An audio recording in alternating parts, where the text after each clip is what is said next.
And you will not suffer your children that they go hungry or naked, neither will you suffer that they transgress the laws of God, and fight and quarrel one with another, and serve the devil, who is a master of sin, or who is the evil spirit, which hath been spoken by our fathers, he being an enemy to all righteousness.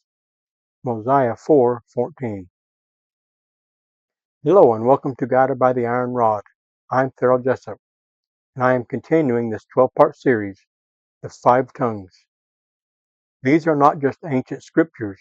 We study them to prepare our hearts, to strengthen our faith, build our testimonies, and to find courage in our walk before God, wherever we may be.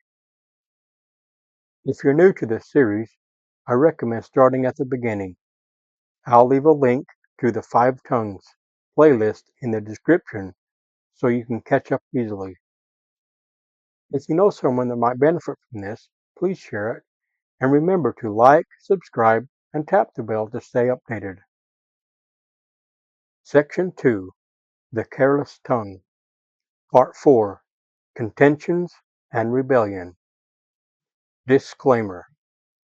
The following narrative is a work of inspired fiction intended to illustrate gospel principles. The characters and events are not based on real individuals. Any resemblance to persons living or deceased is purely coincidental. The small branch of saints once gathered in a humble meeting house nestled at the edge of a frontier town. The saints were few in number, but strong in faith. They labored side by side to build their homes, plant their crops, and strengthen one another in the gospel of Jesus Christ. For a time, there was peace and unity among them, and their meetings were filled with the Spirit. But one season, as the planting began, a dispute arose. Two brethren disagreed over water rights from a nearby stream. At first, their words were careful, restrained, but soon pride entered in. Harsh words followed. Each felt wronged, and neither would yield. They carried their quarrel into the meeting house, and what began as a simple disagreement spread into open contention. The scriptures warn us that the beginning of strife is as when one letteth out water. Therefore, leave off contention before it be meddled with. Proverbs 17:14. Like a small crack in a dam, the quarrel widened until the whole branch began to feel its effects. Families took sides, gossip spread, harsh judgments were whispered. Before long, the spirit of unity that once filled the branch was replaced by suspicion, bitterness, and strife. The adversary delights in such things. The Savior himself declared, He that hath the spirit of contention is not of me, but is of the devil, who is the father of contention, and he stirreth up the hearts of men to contend with anger one with another. 3 Nephi 11:29. The Lord could not have spoken plainer. Contention is never of Christ. What began with a single argument grew into rebellion against leaders who sought peace. When counsel was given to forgive and reconcile, some hardened their hearts. They spoke against those called to preside, murmuring that they were unfair, that they favored one side over another. The prophet Samuel taught that rebellion is as the sin of witchcraft, and stubbornness is an iniquity and idolatry. 1 Samuel 15:23. To rebel against righteous counsel is to resist the will of the Lord himself. Eventually, the once faithful branch divided. Meetings dwindled. Some ceased to attend altogether. Children grew up in homes where their parents' words against the saints poisoned their faith. The spiritual harvest of the branch withered, not because of famine or persecution, but because careless words had opened the door to contention and rebellion. This story mirrors patterns seen throughout Scripture. The people of Nephi and Helaman contended from the beginning, and it was pride and anger that divided them. See 2 Nephi 5:3-4. In the book of Proverbs, we are counseled. He that goeth about as a talebearer revealeth secrets. Therefore, meddle not with him that flattereth with his lips. Proverbs 20:19. The whispering of secrets and spreading of half-truths has always been fuel for rebellion.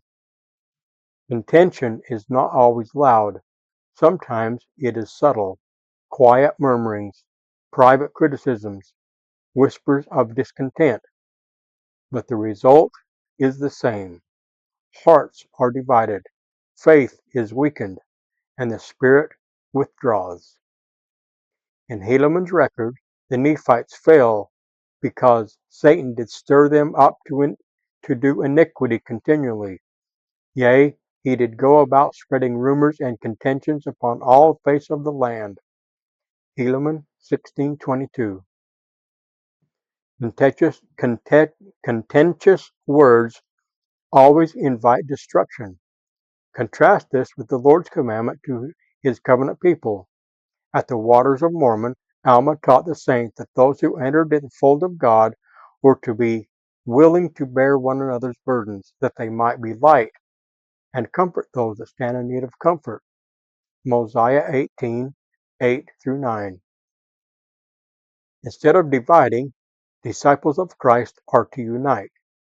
Instead of wounding with words, we are to heal with them. When Christ appeared to the Nephites, one of his first teachings was a warning against contention.